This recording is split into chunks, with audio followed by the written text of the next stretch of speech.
Makoso Kami, le Seigneur t'a laissé beaucoup de temps pour te repentir. Mais tu as accumulé des problèmes sur des problèmes. Jusqu'à maintenant, tu es complice de l'arrestation des ouins de Dieu. Tu es complice de la mort des ouins de Dieu. Les fétiches sur lesquels tu as compté, les gris-gris sur lesquels tu comptes, les protections, tout ce que tu comptes dessus, ne pourront jamais empêcher l'Éternel d'agir. J'ai eu plusieurs révélations. Beaucoup de personnes proches de moi qui prient et qui ont aussi des bonnes visions des révélations, t'ont vu plusieurs fois en songe. Moi aussi, j'ai eu plusieurs révélations.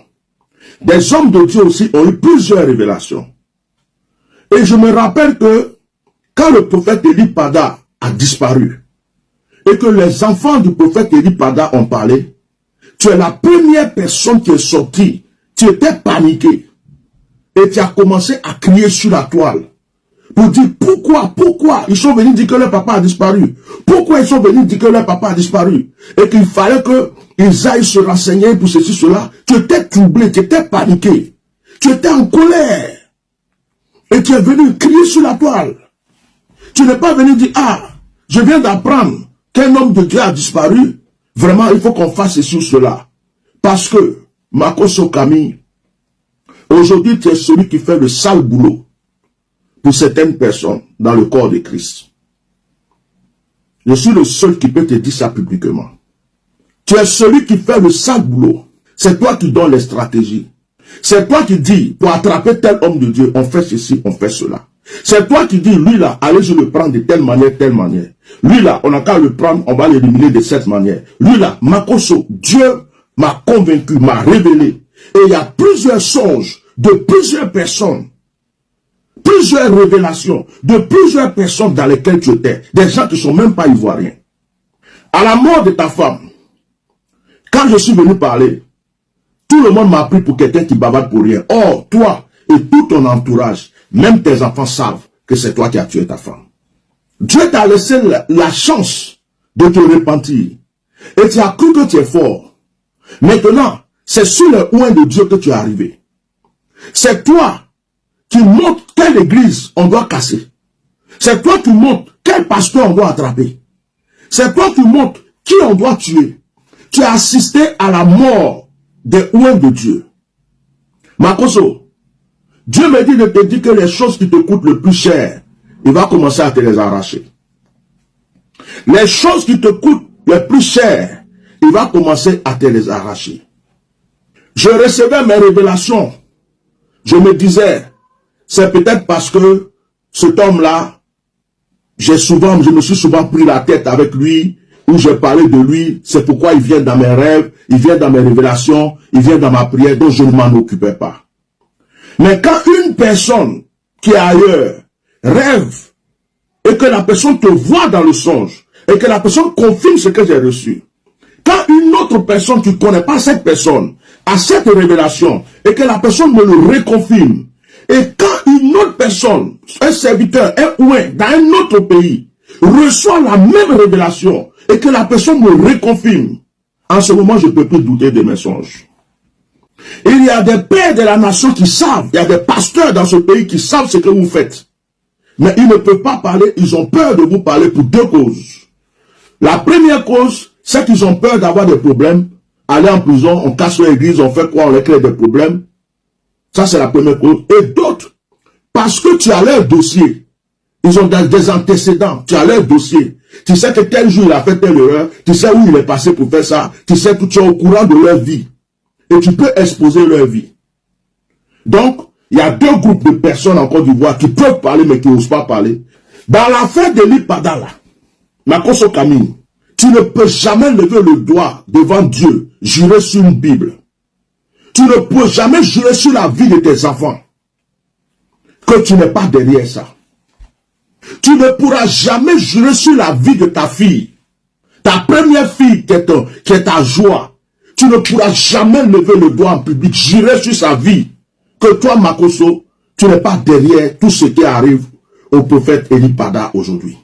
Je ne voulais pas parler de toi, parce que parler de toi ne va rien m'apporter. Et dans une révélation, Tu étais complice. Tu as dirigé les choses. Et tu as demandé à ce qu'on le tue. Je ne dis pas qu'on l'a tué. Tu as demandé à ce qu'on le tue. Et il y a des révélations que j'ai reçues aussi, où tu me recherchais partout, où tu te renseignais, où tu as payé des gens un peu partout, pour qu'ils te disent où je suis. Parce qu'on t'a dit de tout faire pour mettre la main sur moi. Dans ces révélations, j'ai eu ça aussi. Makoso, on est là. Si nous voyons le prophète Eli Pada rentrer en paix, en vie chez lui, dans la tranquillité, gloire à Dieu, même s'il ne dit pas ton nom, gloire à Dieu. Mais s'il a vu vos visages, s'il sait quels sont les pasteurs qui sont derrière, s'il sait quels sont les évêques qui sont derrière, quel est le groupe religieux dans le corps de Christ qui est derrière, est-ce que vous allez accepter qu'ils sortent de là? Question. Nous continuons à prier, nous croyons à la prière. Nous croyons que notre Dieu est puissant. Nous croyons à la prière. Nous ne baisserons pas les bras. Parce que même dans les révélations qui sortent, il y a un groupe qui dit tuez-le. Il y a un groupe qui dit laissez-le. Il y a un groupe qui dit tuez-le. Il y a un groupe qui dit non, ne le tuez pas. Donc même dans le cas de ceux même qui en veulent à sa vie, il y a une confusion. Mais ma cause, ton nom est dedans. Ton nom est dedans. Ton nom est rentré dans ça encore. Ton nom est dedans. C'est pas un petit problème. C'est la vie d'un oint de Dieu. Ça arrivait à un point où c'est grave. Je me rappelle, quand tu as tué ta femme que je parlais, j'ai encore les audios ici. J'ai encore les audios dans mon téléphone. Où la maman de ta femme avait dit que tu es parti chez elle un jour pour la menacer avec un pistolet. Où tu es parti menacer la maman de ta femme parce qu'elle ne voulait pas que sa fille soit avec toi. Tu es parti avec un pistolet pour menacer cette vieille femme. Vous avez des pistolets. Vous avez des brouteurs avec vous. Vous avez des loubas, des hommes masqués avec vous pour faire les sales boulots. Ce n'est pas l'État, ce n'est pas le gouvernement même qui se lève pour dire on va l'attraper tel homme de Dieu, on va lui faire ceci, on va lui faire cela. Ils vous ont donné simplement le feu vert et c'est vous qui leur avez proposé pour dire nous on ne veut pas que l'église soit salie, on ne veut pas que l'église soit mêlée de certaines choses. Donc tous ceux qu'on voit que ils sont ennemis de l'État ou bien ils disent des choses qui ne sont pas conformes, nous on va les dévoiler et puis nous on va s'en occuper. C'est vous.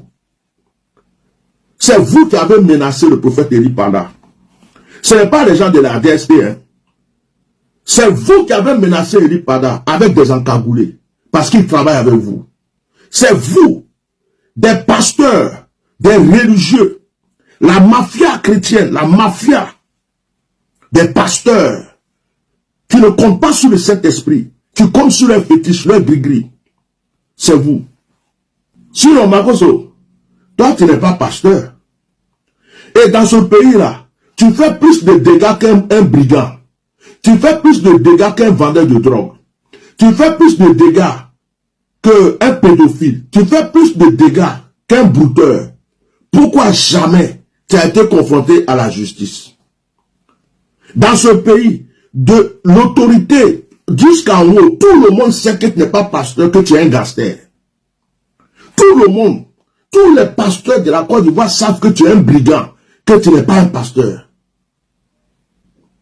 Mais personne ne peut te dire quelque chose. Aucun pasteur, même le papa John Robert, est obligé de t'accepter dans ses murs. Parce qu'il sait que derrière toi, il y a des choses. Il y a des hommes de Dieu qui sont purs. Ils sont obligés d'aller à tes réunions. Parce qu'il y a des menaces derrière. Ils sont obligés de faire comme s'ils sont avec vous. Il y a d'autres qui ferment leur bouche. Parce que tout le monde se dit, derrière lui là, il y a des choses. C'est pourquoi tu insultes tout le monde, tu attaques tout le monde. Tu peux faire tout ce que tu veux dans ce pays. Tu peux te promener à poil, tu peux violer qui tu veux, parce que derrière toi, il y a quelque chose. Mais est-ce que tu crois que, de la manière que vous faites qu'on tue les gens là, ce même gouvernement ne peut pas te tuer pour sa propre... C'est même, je ne veux pas du gouvernement, les mêmes autorités qui sont complices avec toi là. Tu ne sais pas qu'ils peuvent te tuer aussi, pour ne pas que demain tu dévoiles leurs secrets.